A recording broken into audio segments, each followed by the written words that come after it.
Acha zviputi zvavo zviputi zvedu. Zviputi zvavo zviputi zvedu. Zviputi zvavo zviputi zvedu redeem. Zviputi zvavo zviputi zvedu redeem. Yes aya. Amana. Waditero? Easy. Tripo takajegera tripo. Aiwa bo DJ Ino. Oyo maita sei baba. Oyo. Aiwa boze kuti. Tero, DJ Ino, ADB, Uncle Beard. If somebody sees you and say, you don't look good, tell them don't make me sad. There is 1.2k people here.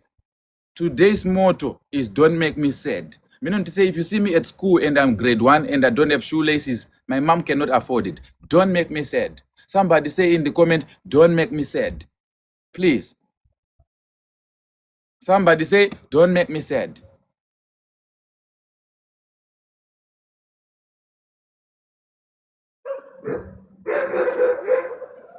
Imagine being sad for 6 months. That's how a promise feels like, bro. That's how a promise feels like, bro. So imagine those that got 10 years. So imagine somebody that is patiently waiting for me to become the son that she wants me to be. The earth has swallowed me. What did I do? You frustrated me so much that the vessel that I carry cannot be the right space for my soul. And every time I feel like my soul wants to leave, I have to talk to someone. And it's my people that I release songs and they don't buy. And when you don't buy my songs, look at what I go through. So what is it that you don't know about buying songs? Let's talk about it. Thank you, KB Muronda joined. Vamronda, and Umramu at the live Mambo interview. Yes, because the thought of Rwanda, but Nachando Kangano. Father Munia to Zonata, Father Angoga Dumbiro, Nonicata. Yes, today I had to. Press up, it's intentional. Mangwana, karate. Sera Mangwana, kung fu. Nasi ndrimeko Jackson. Ndeja angundini ndinoanloka character yangu.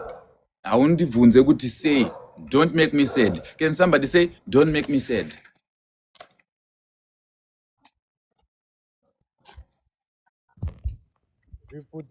Mambo Ndimulambo. Mnonza Mambo Ndimulambo. First encounter na Mambo Ndimulambo. Poptain, ndiri kuda pa redeem. Une mari $100. Unopenga remfesi yo. Mambo Ndimulambo so aronga ka birthday kemukadzi wake kufiyo. Ndamu approach andini ndamuzati ari kuona kuti ndikuda kuya zosupporta. Abo. Abo ndongokona something bo. Wobva waya uchindizivesera ndakumbira kukupa $100 per stage. $100 per stage. Wakambozviita kuti kusitoda kuti chiyo chindipa $10 wonyeba kuti wakanda $500. Muri kuitei nezita rangu vane mimi?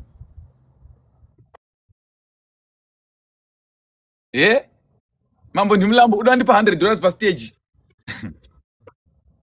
Iwo usikuna kuti vamwe vako vari kubroka ma 500,000 uda kuinvesta in mbiri because phone bonyora.